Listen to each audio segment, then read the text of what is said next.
Dalam sejarah dunia yang kita tempati sekarang, setidaknya sudah ada beberapa momen yang mengubah dunia secara signifikan. Mulai dari Perang Dunia Pertama, Perang Dunia Kedua, berdirinya Uni Soviet, dan kemudian era Perang Dingin. 4 momen ini adalah batu loncatan utama Amerika Serikat untuk mendapat pengaruh penuh di dunia dan menjadi negara superpower seperti yang kita ketahui. Tapi kedikdayaan Amerika Serikat tersebut kini mulai bergoyang sekarang karena ulah Amerika sendiri. Berbagai macam invasi kontroversialnya di Timur Tengah yang menurunkan kepercayaan publik, kemudian sanksi serampangan yang dilakukan pada negara yang tidak sependapat dengan Amerika Serikat, dan berbagai macam hal lainnya. Kelakuan menyebalkan dari Amerika ini pun membuat 3 raksasa militer dunia lainnya malah berempati satu sama lain. Mereka adalah Rusia, China, dan juga Iran. Siapa sangka, 3 negara ini bisa akur hanya karena memiliki musuh yang sama, yaitu Amerika Serikat. Makanya hari ini kita akan mengupas dinamika hubungan antara Rusia, China, dan Iran, serta dampaknya terhadap dunia internasional. Membahas hubungan dari Rusia, China, dan Iran, tentu saja dimulai dari membahas hubungan China dan Iran dengan Uni Soviet. Bagi China, Uni Soviet adalah sahabat lama. Di Perang Saudara Cina tahun 1927 hingga tahun 1936, secara konsisten, Uni Soviet mendukung Mao Zedong karena kesamaan platform ideologi dan politik, yakni komunisme.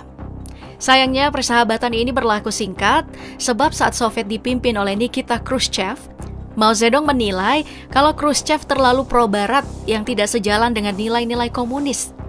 Ketidaksepahaman antara Mao Zedong dan Khrushchev pun melebar, bahkan berbuah perang perbatasan kedua negara di tahun 1969. Selain dengan Cina, hubungan Uni Soviet dengan Iran juga diawali dengan hubungan mesra dan hangat.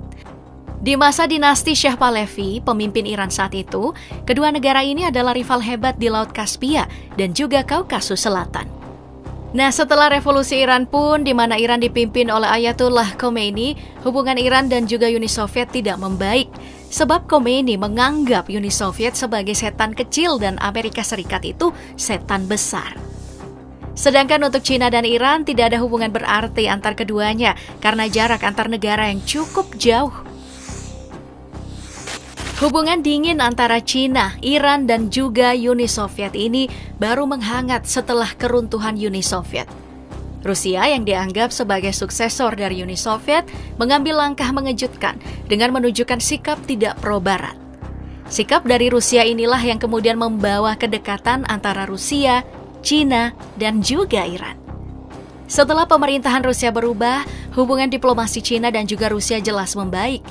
Di tahun 2001, kedua negara bahkan menandatangani Treaty of Friendship yang mencakup kolaborasi China dan Rusia dalam berbagai bidang. Contohnya, ekonomi, teknologi, hubungan internasional, dan juga militer. Sejak perjanjian tersebut, Rusia dan China tumbuh dengan cepat.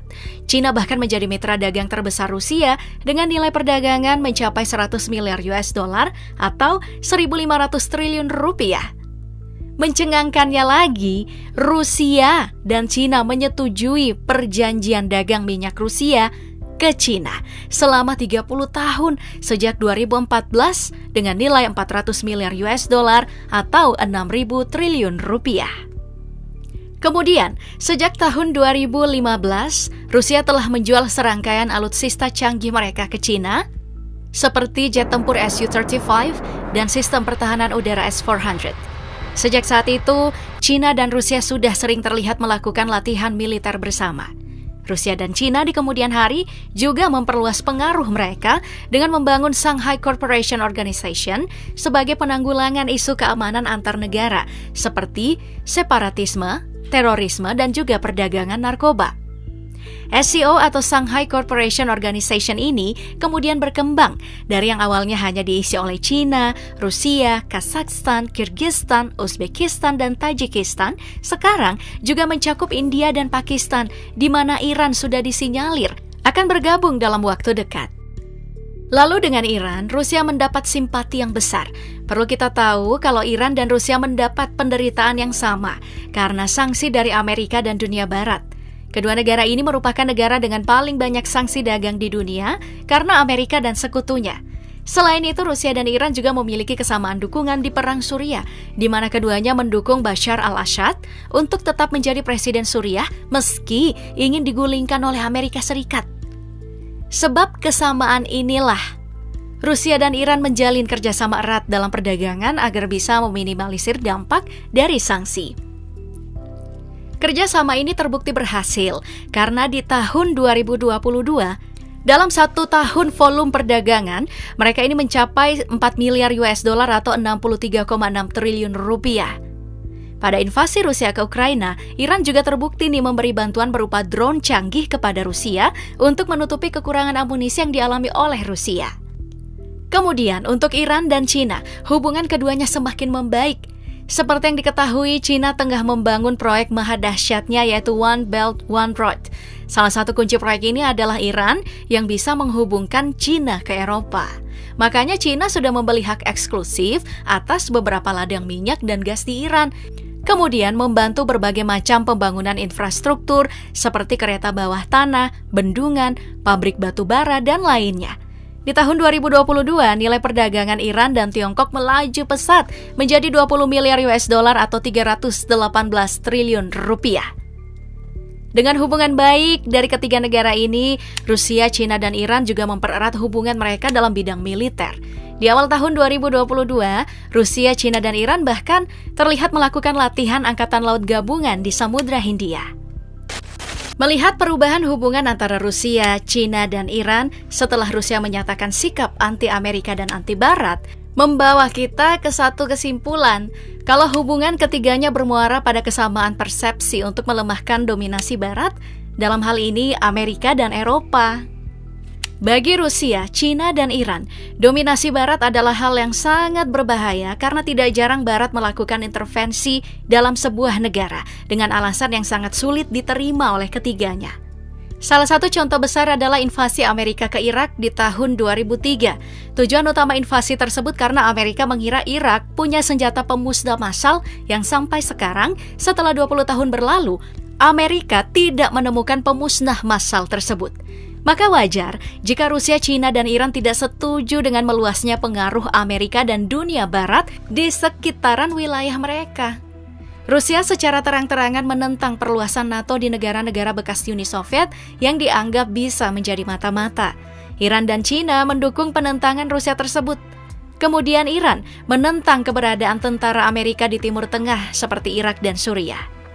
Lalu untuk Cina menentang keberadaan kapal-kapal perang Amerika di wilayah Laut Pasifik. Penerangan ini jelas didukung oleh Rusia dan juga Iran. Kesamaan persepsi dari ketiga negara ini, kalau dunia Barat dan Amerika ingin menggerogoti mereka, membuat Zafar Bangas, seorang jurnalis dan pengamat Islam kontemporer asal Kanada, berpikir kalau Rusia, Cina, dan Iran bisa membuat blok kekuatan baru. Prediksi tentang hadirnya blok kekuatan baru yang digagas oleh Rusia, Cina, dan Iran memang adalah hal yang sering dibicarakan akhir-akhir ini. Namun, sepertinya untuk menjadi blok kekuatan baru bukanlah hal mudah untuk ketiga negara. Pertama adalah alasan pengaruh geopolitik yang masih saling berbenturan. Cina dan Rusia memang terlihat baik-baik saja. Namun keduanya ini sedang berebut pengaruh di Asia Tengah, contohnya di Kazakhstan. Perebutan pengaruh ini bisa menjadi tanda bahwa Cina dan Rusia bisa pecah kongsi kapan saja.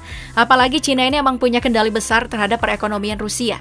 Sejak Rusia mendapat sanksi Barat, Cina adalah partner dagang terbesar Rusia yang jika pecah kongsi dengan Rusia, maka Rusia bisa rugi besar-besaran.